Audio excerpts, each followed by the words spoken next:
Sometimes when designing PC boards, you need to have a different grid system for different style of components, and SOLIDWORKS allows you to do that. I'm going to add, by selecting grids, another grid system. In menu, I'm going to select Add a Cartesian Grid, which will be added to my list. Now by double-clicking, I can now change its parameters, and I'm going to select 50 mils for that grid system, and I'm going to place it in quadrant 1. The expansion of that grid will be 1000 mil, which is equivalent to 1 inch. Once I've done that, I'm going to apply that. And once I apply it, I'm going to say OK and check components. So it allows the components to be snapped to that new grid system. Now you see it's added, and now I can place big components into that system. And as I move this component, it jumps 50 mil at the time according to this new grid system.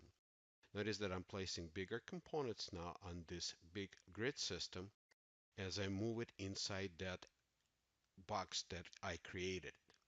Once I placed the big components in that system, now we want to be able to create a smaller grid system to place smaller components. So again, I'm going to go into grid system, select it, and in menu select another Cartesian grid system and change its parameters to match what I need to do.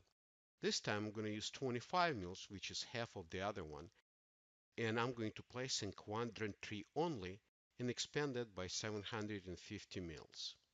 Once I do that, I can now select that I'm going to place it by region and actually select it inside my layout where that grid is going to go.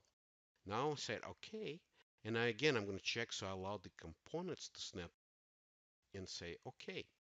Once I do that, now I have a grid system that is half the size of the other one, and I can place the smaller components, and as I move them around, they're going to snap only to 25 mil grid, not as the big one, 50 mils.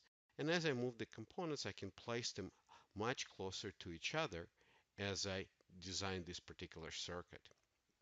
So when it's done, it's very useful to be able to select different style of grid system inside your layout.